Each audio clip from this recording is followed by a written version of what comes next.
Muy buenas noches. Continuamos entonces, después de esta breve pausa, con su programa Marcha Política. En esta ocasión, como siempre, a través de Onda Digital Perú. El invitado de la noche es Miguel Estela Lapuente, abogado constitucionalista, al que quisiera hacerle de entrada una pregunta que ha sonado mucho. Es un tema que fue bandera en el gobierno de Castillo, ¿no?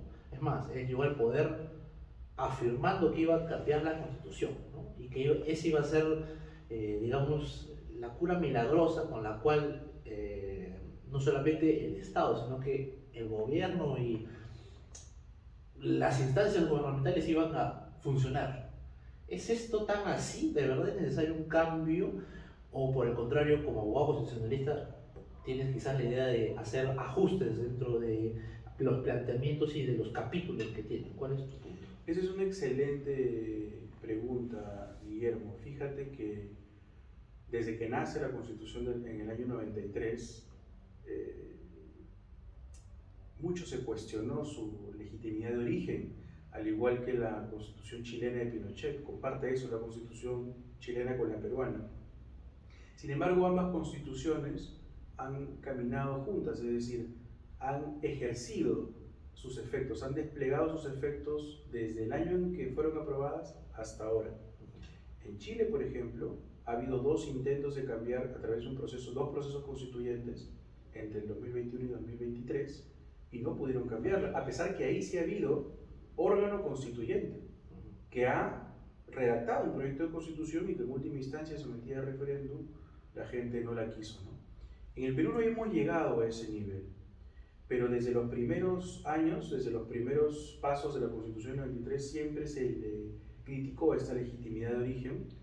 Incluso el maestro Domingo García Belaúnde escribe un texto con el famoso periodista Pedro Planas, criticando a la Constitución que había sido promovida por Fujimori, a la fuerza, porque Fujimori tampoco quería, sobre la Constitución traicionada, ¿no? O sea, la Constitución del año 79 que había sido aprobada años antes, porque tuvo pocos años de vida.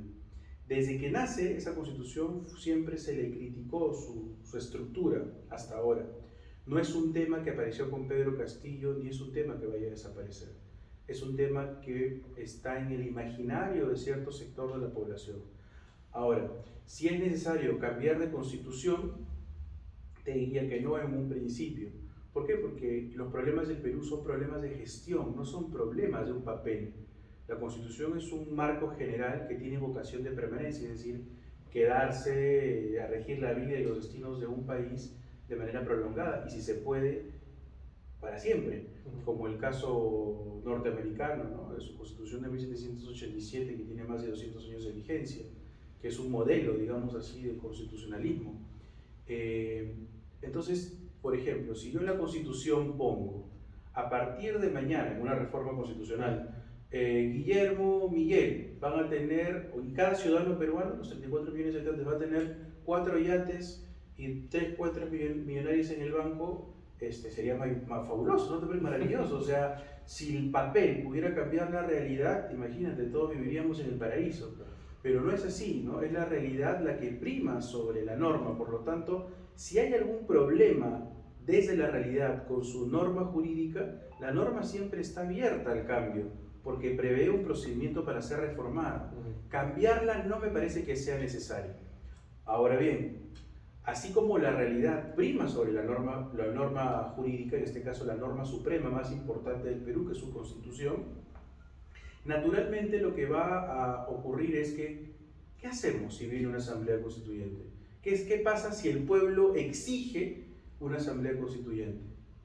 Esa es la gran pregunta, porque todo el mundo dice no, o sea, la posición es en contra, ¿no? La mayoría, al menos de cierto sector del Perú, dice estamos en contra.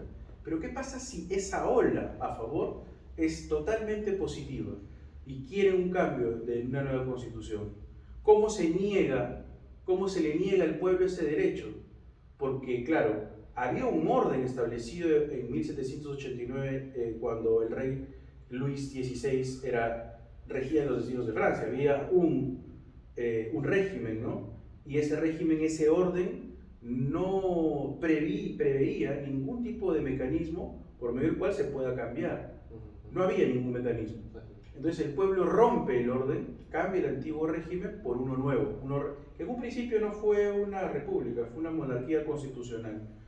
Luego ya en su segunda constitución, la de 1793, la francesa, cambia a una república.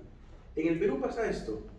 En el Perú no existe un mecanismo que permita modificar o convocar a la Asamblea Constituyente. Y entonces estamos en un problema. ¿Por qué? Porque aparecen voces radicales, tanto de izquierda como de derecha. Por ejemplo, cuando ingresó al poder Pedro Castillo apareció Bermejo con un proyecto de ley que decía que había que cambiar el artículo 206 de la Constitución para que se contemple una convocatoria directa a Asamblea Constituyente, sin pasar por el procedimiento de la reforma constitucional. Y luego aparece Lucas Gersi señalando que había que modificar ese mismo artículo, pero señalando que se prohibía la Asamblea Constituyente. Ambos proyectos eran totalmente descabellados. Porque ¿qué pasa suponiendo, ¿no? A la derecha le pueden encantar esa propuesta de prohibirla, pero los hace quedar mal. La derecha queda mal cuando se propone una prohibición. Porque yo puedo prohibir, señores, a partir de ahora nadie va a usar en la Constitución, ¿eh? Podemos poner, nadie va a usar servicios higiénicos. ¿La gente lo va a usar? O sea, dile a una persona que no piense en un mono. Lo primero que se le va a venir a la mente es un mono, ¿no? Entonces, no se puede prohibir la Asamblea Constituyente, todo lo contrario. La experiencia chilena nos demuestra que si tú contemplas un mecanismo para modificar o convocar el poder constituyente, eso significa una válvula de desfogue social. Claro, a ver, pero ahí hay que aclarar algo, ¿no? Los aspectos de la funcionalidad del Estado como entes tienen mecanismos, y esos mecanismos, lamentablemente, ni la prensa ni el Estado se han preocupado por aclararlos. ¿Cuáles son los pasos que se tuviera que seguir en caso, como mencionas, se decidiera cambiar una constitución? No existe en el Perú. No existe. Todo lo contrario, lo que existe es una propuesta del hijo de Enrique Gersi, el señor Lucas, que dice que hay que prohibir más bien. Entonces, si tú prohíbes, lo que haces en la gente es generar un sentimiento de rebeldía, porque le estás negando el derecho de los pueblos a imponerse su propio destino. Eso está mal. Yo creo que no debería convocarse a Asamblea Constituyente porque el Perú no necesita una nueva constitución si se puede modificar lo que se debe reformar a través de reformas parciales. Un acceso directo, quizás de forma más democrática por intermedio de los congresistas, a través del Pleno para observar quizás artículos. ¿Eso es algo viable? ¿Se puede hacer una especie de camino, como que dice, señalar el punto y que se debata alrededor de ese problema, de ese aspecto o de ese artículo que se quiera hacer? A ver, los congresistas no están sujetos a mandato imperativo, o sea, no puede venir sus electores a decirle esto es lo que vas a proponer en la legislatura que viene. No pueden imponerles. O sea, debe rendir cuentas, debe representar, por eso tiene su semana de representación, debe legislar y deben fiscalizar. Esas son las tres funciones de los congresistas. Pero tienen mucha libertad para poner en la agenda del Parlamento lo que ellos consideren, ¿no? Entonces, eso los hace legislar de espaldas a sus electores, ¿no? Muchas veces ellos se olvidan de sus electores. Entonces no existe un mecanismo que haga que los obligue a los congresistas. Lo que sí existe es la presión social, ¿no? Entonces ellos muchas veces meten cosas por presión social como parte de la agenda parlamentaria, pero la mayoría del tiempo no. La mayoría del tiempo ellos hacen lo que se les da la gana, se aumentan el sueldo, se regalan celulares a sí mismos, contratan prostitutas, vuelven al Congreso en un burdel, ¿no? Entonces, y esto es consecuencia de lo que veníamos conversando hace un momento, ¿no? La crisis institucional que en el fondo recae sobre aquellos partidos que sí tienen la conciencia y la experiencia suficiente como para afrontar y hacer propuestas serias de cara a lo que se necesita para el país. Y en este momento es importante señalar, porque lo que tú dices, Guillermo, no solamente se va a debatir con propuestas radicales, que siempre las hay en las elecciones, sino que el tema de la asamblea, de una nueva constitución a través de una asamblea constituyente, siempre es pan de la clase política peruana. Ahorita nomás hay un candidato que reconoce la constitución del 79 y no la del 93, que es Antauro. Entonces, ahorita tú lo puedes ver ahí tranquilito. Algunos dicen, no, él solito cuando aparece en los medios de comunicación se deslegitima. Pero no, él está ahí y es una persona que puede recoger los votos que dejó Castillo y propone recuperar, o mejor dicho, traer de Claro, nuevamente. ¿cuál es el término dentro de la jurisprudencia para ese acto? No existe realmente una forma en la que uno, o sea, tendría que aprobarse nuevamente, o ratificarse la Constitución en una nueva asamblea, ¿no? En una nueva convención, en un nuevo órgano que la ratifique. Pero lo que sí es, lo que él quiere es, como hizo su hermano Ollanta, ¿no? Ollanta jura por la Constitución del 79. Y es curioso esto porque la gente de izquierda radical, que ahora dice sí, allá de la torre, la Constitución del 79, son los mismos radicales de izquierda, comunistas, que se negaron a firmar la Constitución del año 79. Sí, porque decían que estaba vendido, que era una constitución que no servía hacia las grandes necesidades populares, que hasta cierto punto es más o menos cierto, porque el APRA no fue el que puso todo en las reglas, sino que fue un tema de convención, fue un tema hablado, discutido con los otros bancadas, y los otros bancadas no eran pues, favorables tampoco, ¿no? Bueno, hubo un consenso entre el APRA y el PPC, ¿no?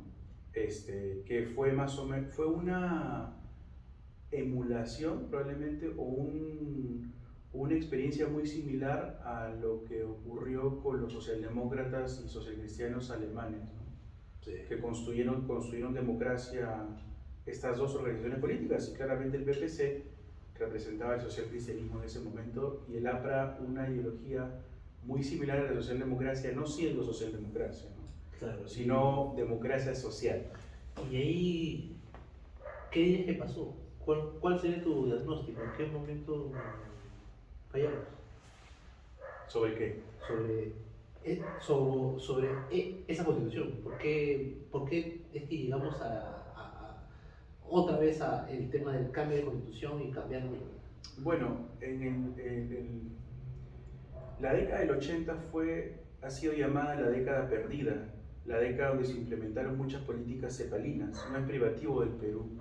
Los países de América Latina estaban en una situación inflacionaria cada vez más peligrosa para sus economías, y las políticas de izquierda predominaban en el mundo hasta que la caída del muro de Berlín y el consenso de Washington y la liberalización de la economía en la década de los 90 hace ver que las políticas proestatistas habían generado un efecto perverso en nuestra economía. Y además, aunado a eso, en el Perú los movimientos guerrilleros y terroristas habían socavado mucho la estabilidad emocional del pueblo, ¿no? Voltear hacia el pasado siempre es complicado y sobre todo en el tema jurídico, en el tema, ¿no?, del Estado. Vamos a una pausa y regresamos inmediatamente con el tercer y último bloque del programa. No se muevan.